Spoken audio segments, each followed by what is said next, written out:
welcome to Asaase Business PM live on the Big Bulletin with me, Emmanuel Aboagye-Wiafe, and I'm here with my co-host, Rosemary Balami. Of course, tonight on the SDG-Hub, we'll be discussing the topic SDG Business in Practice, Green Systems Entrepreneurship in the Making. And our guest, Derrik Sarfo, CEO of Deco Bags Packaging and Specs Africa, and also Nabeela Abubakar, co-curator, Go to Fair. Business PM is proudly brought to you, kind courtesy, the Center for Sustainable Transformation. This is the SDG-Hub, where we discuss challenges and opportunities in everyday business to achieving the Sustainable Development Goals, or the SDGs, as we call them for short. The SDGs are 17 goals with targets and indicators for sustainable development agreed on by UN member states, including Ghana, to make the world a more just, equitable, greener, and peaceful place by the year 2030. On the SDG-Hub, we introduce to you business opportunities and activities that help us achieve the SDG goals right here in Ghana and beyond.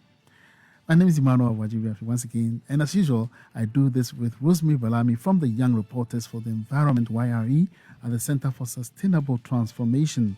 Although they might seem complex, breaking them down actually provide a helpful roadmap. That's what we do for you at the SDG-Hub. Tonight, we'll delve into the real-world implementation of the SDGs by hearing from businesses that are not only sustainable by themselves, but through practice are also constructing ecosystems for green businesses that are part of building a circular economy. We'll get back to that term in a bit.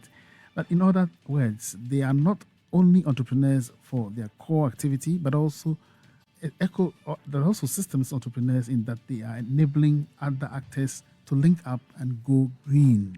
As such, they are meeting particular targets of SDG 13, responsible production and consumptions, SDG 8, decent work and economic growth, and SDG 9, industry, innovation and infrastructure, SDG 13, climate action. Absolutely, Emmanuel.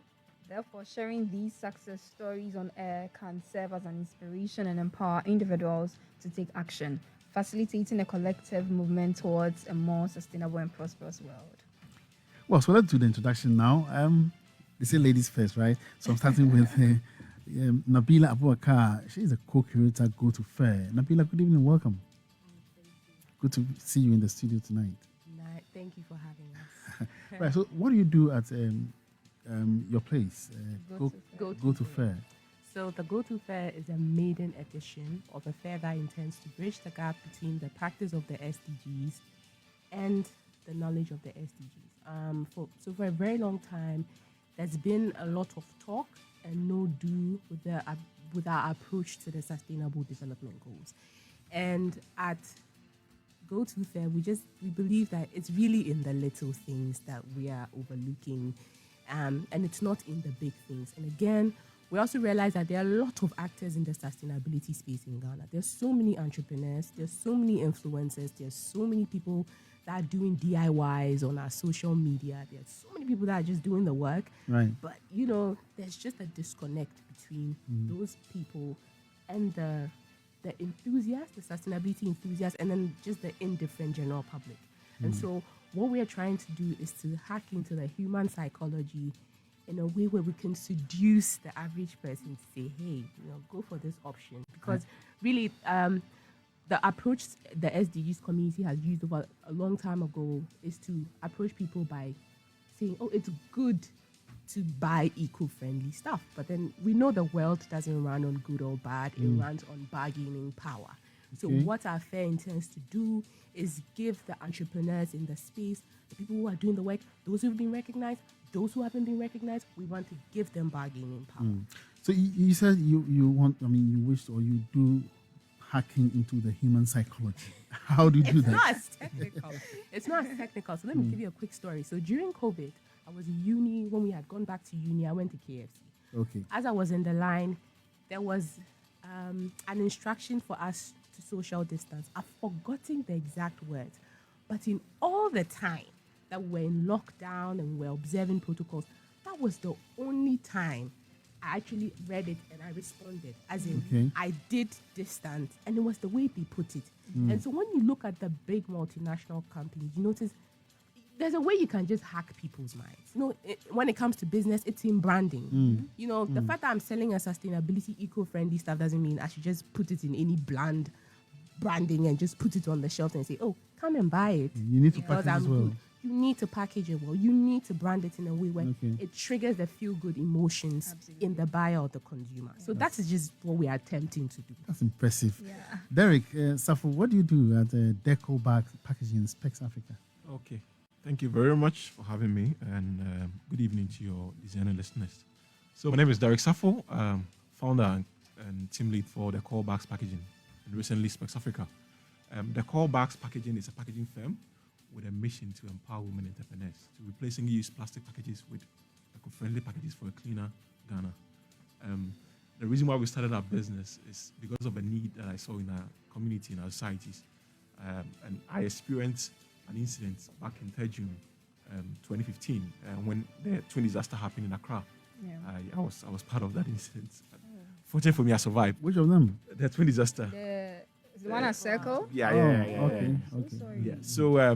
So I thought to myself, what can I do to mitigate this? And that's why we started the callbacks. But we started by just educating the public through schools on how to switch from single-use plastics to more sustainable, eco-friendly ones. And the feedback that kept on coming was, how can we switch? Where are the alternatives? So that's why we started our packaging company, the callbacks. But we have realized that to eradicate single-use plastic from our system, we have to go to the people on the value chain that play a key factor. And mostly businesses in Ghana are run by women. About 40% of businesses run in Ghana is owned by women. And then the food services industry, you realize that women owns and runs it. Exactly. And so as a packaging company, what we do is that we enable these people with our business solutions and services so that in turn they can help eradicate single-use plastic from our environment. And recently, with the launch of Specs Africa, the goal is to eradicate single-use plastic packages on the food delivery services. So what we do is that we provide restaurants and food services with packages that are returnable, that are eco-friendly. And then when consumers buy from our platform, they receive their food in sustainable and returnable packages, free from single-use plastics. So that is what we do as a business. So how successful has it been?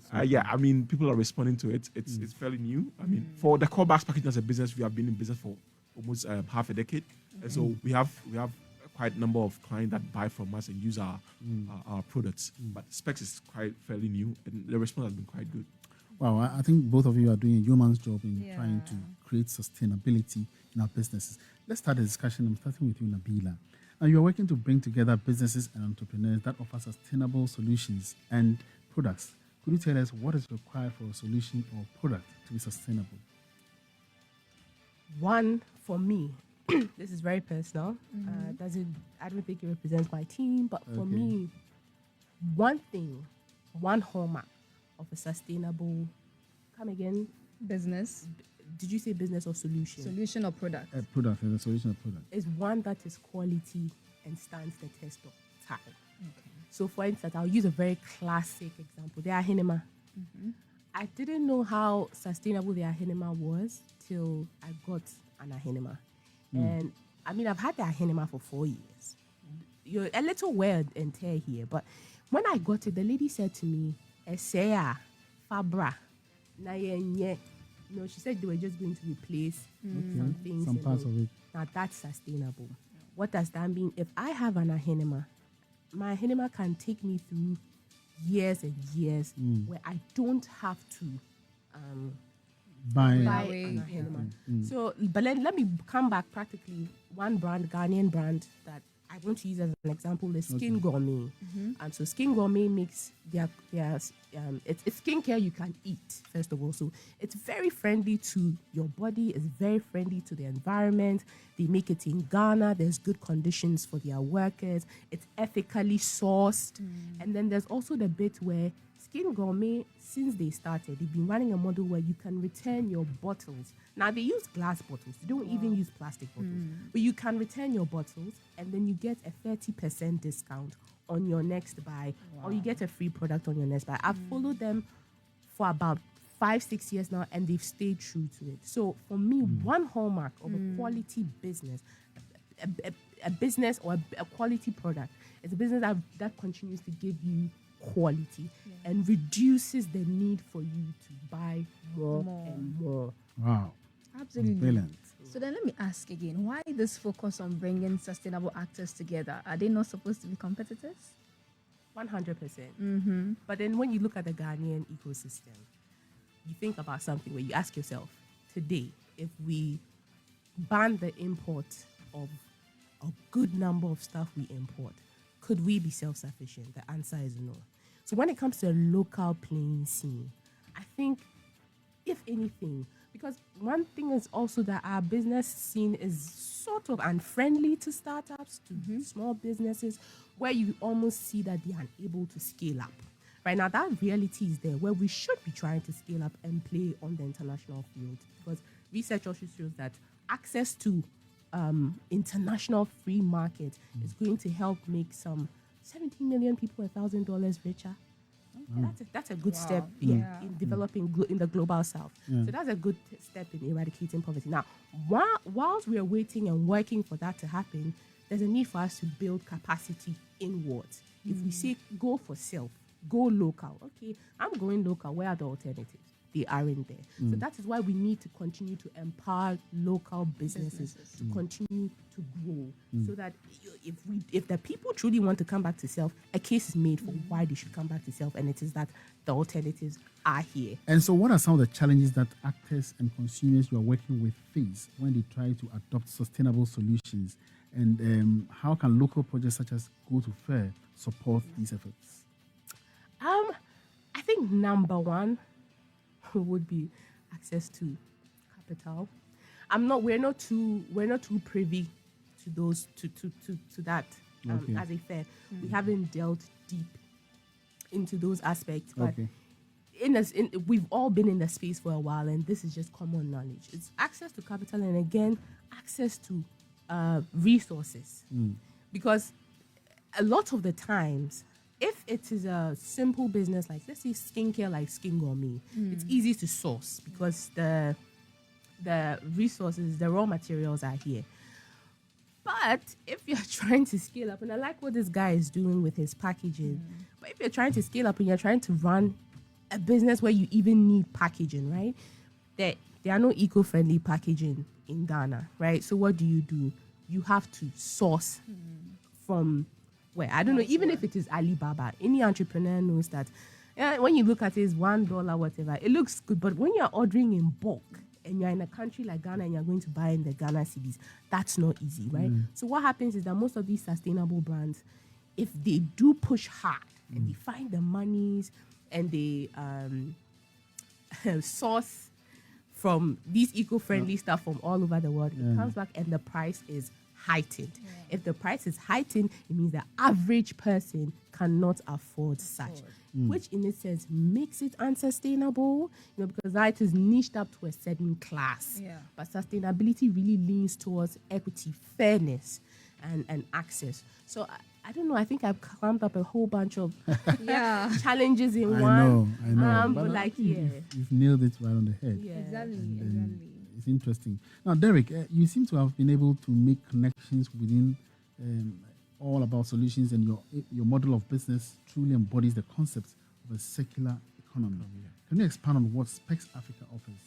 So Specs Africa, it's a packaging service solution, right, that leverages on an app or web platform to connect restaurants and food vendors to users that are seeking sustainable packaging, right? So we realized that, after doing the core bars packaging, producing packaging that are eco-friendly for our customers, we realized that customers, i.e. restaurants, businesses, will still buy our reusable bag or eco-friendly bags and still use primary packages like styrofoam or single-use plastic containers. So if you order a food from a restaurant, you're going to maybe get it in a paper bag, but you're going to have the food in a primary package like single-use plastic container. And we as a company will do buy lunch that way, but we realize, how can we further eradicate the single-use plastic from the food value chain? And that is why we introduced Specs, right? So it's simple. It's just like the way Bolt Food or Uber Eats works. But the difference between us and them is that when you order on our platform or you buy from a partner restaurant, you get your food delivered in a reusable, returnable pack. Okay. So the pack comes to you, when you're done eating within the space of 12 to 24 hours, you receive an alert that asks you to return the pack. The rider comes to your end, picks the pack, brings it to an end. Okay, so We you wash don't it. do the traveling to your place. No, I no, don't no, have no, to no. come. The rider comes to pick it up. That's very, And then very we good. wash it, and then it goes back to the restaurant for reuse.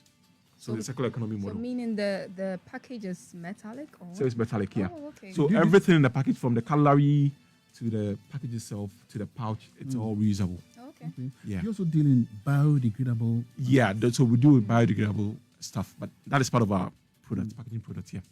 So why has it been very important for you to bring these solutions to the markets? It's very, very important because we realize, for instance, for the restaurants we serve and the customers we serve, about 10% of their revenue goes into single-use plastic packaging. Yeah. And that goes to pollute the environment, right? And it hits their bottom line. So for them, it's cost. Why are they investing such amount of money into single-use plastic packages and then it goes to pollute the environment? It's not good for the brand. It's not good for the environment. So we are solving that problem for them because using a reusable, returnable pack, it cut down costs to about 50%.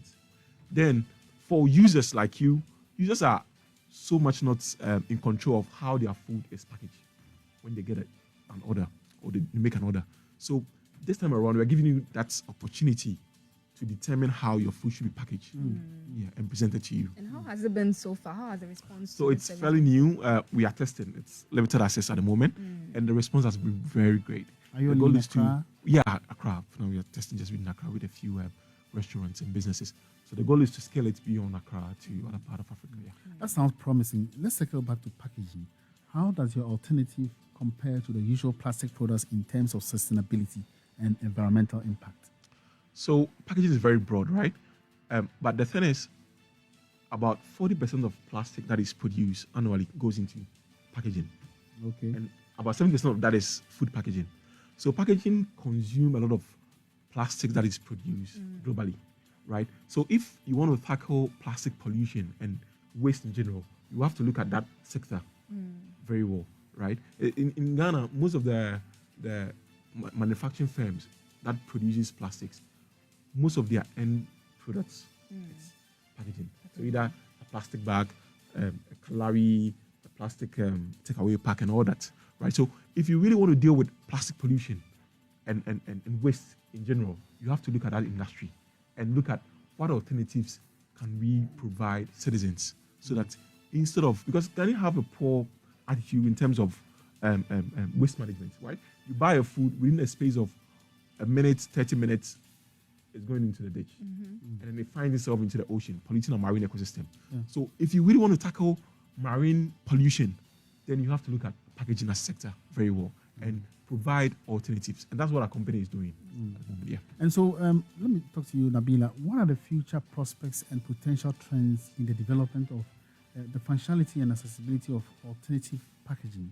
Ooh, that question was long. What are the future prospects and potential trends in development of functional and accessible alternative packaging solutions?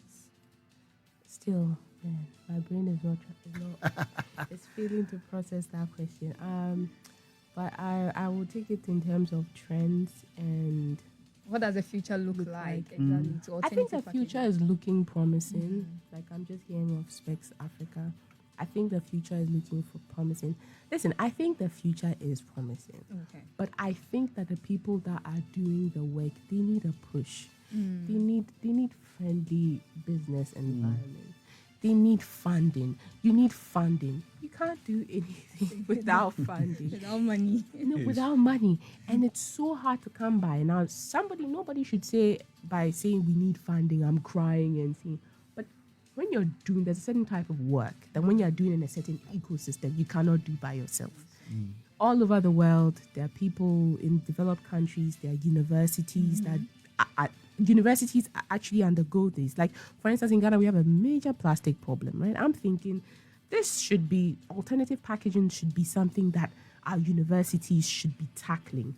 Alternative packaging is something that our government should be pouring money into the research and the development of alternative packaging because it's difficult. That isn't happening, but there are these people that are doing it on smaller. In July 2021, I went for an event at the conference center that had GIPC had organized. Okay. Listen, I saw people doing the work that I didn't know were doing the work, and I keep asking them, why don't I know you? Why haven't I heard about you? Why is this? Why is that? Why is that? And it's just hostile business environments that are stifling these alternatives from growing, and also just lack of support in any and every form. So I think the future is promising because these things, the alternatives are there. How do we scale up? Okay. And so that's why we crave the indulgence of, we aren't begging, no, but we crave the indulgence of the corporations, the various stakeholders, especially the corporations. Like these growing businesses, these alternatives, they are willing to make a business case. Just hear us out. Often they are not hearing us out. That's another challenge.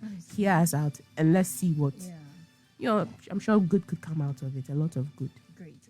Now let me come to you, Derrik. Let me come back to you. So are there any specific industries or sectors where alternative packaging solutions have been particularly successful or challenging to implement since you are doing the alternative packaging? Successful.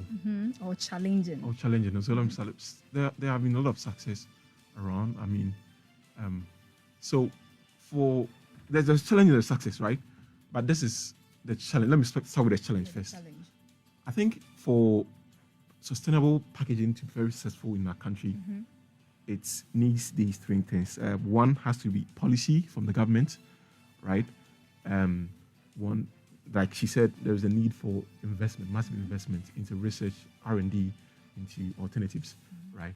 And then again, you need the populace to buy into new solutions that are being developed by businesses, right? Starting with policy, right? So I remember when this incident happened, the backstory of my business. Okay.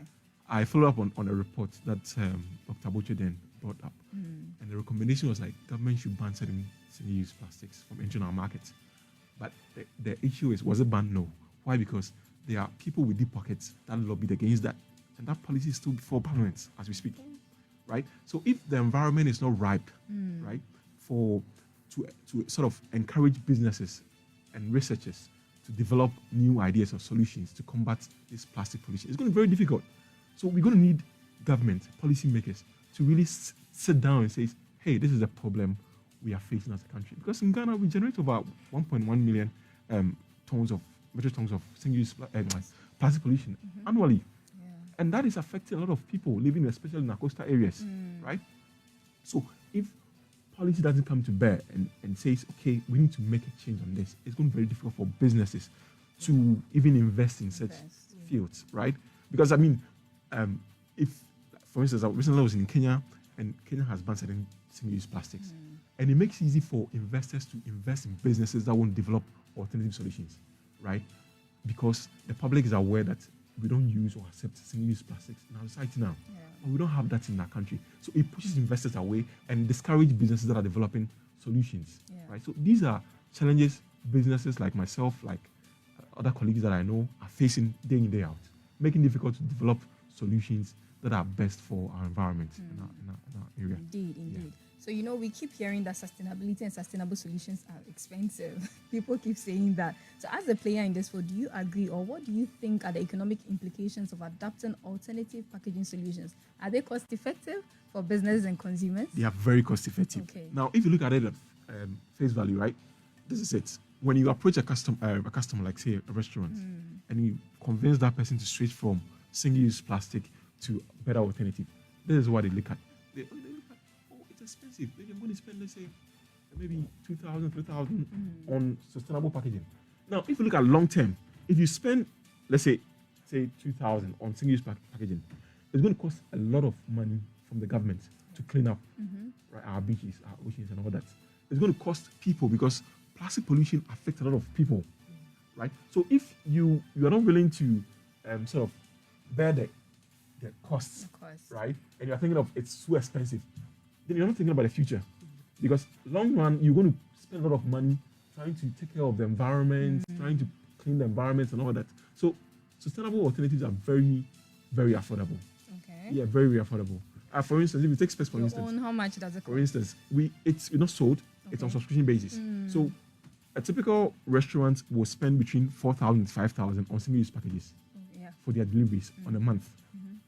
for us, you are spending between 1,000-1,500 on a monthly basis, right? So it's cutting your costs Down. by half, literally, right? That's true. But of course, because there's a tag on sustainability that it's expensive, so people tend to think everything sustainability is expensive. But that's, and again, it's scale of economy. Like you were saying, if you are in that space and you have a lot of funding, right, to scale up, you know, literally the products you are selling out to the market become equally cheaper, like the single-use ones that we have on the market. It's becoming very interesting, but unfortunately our time is almost up. But Nabeela, how do you think we as consumers can contribute to promoting sustainable products or solutions? Kill your spirit of consumerism. Kill it. The only reason why people think sustainability is expensive is because they think about this alternative. Imagine I have to buy 100 of it. No, you don't have to buy 100 of it. That is why it is sustainable. Kill your spirit of consumerism. There's a need for us to buy. But we need to kill that spirit of wanting to buy. And we need to appreciate quality. And then we also need to love self and our environment enough. We need to have these honest conversations with ourselves. What are the repercussions? Like, there are people that are climate doom paraders, and then there are those that naysay, and then there are those who just don't believe. Neither one of it is really relevant here. Just ask yourself, the rate at which we are going now, what is the benefit of what? Then do a cost-benefit analysis, and then check, if we go sustainably, what is the cost-benefit analysis? I'm telling you, sustainability is going to win when you try to, do those calculations. So let's just kill the spirit of consumerism. You don't need it all. We don't need everything. We just need quality. Few quality. All right. Thank you very much for sharing your expertise and insights on this conversation. So please tune in next time or same time next week as we continue discussions on all things sustainable development right here on Asaase Radio 99.5 so that people and the planet can prosper.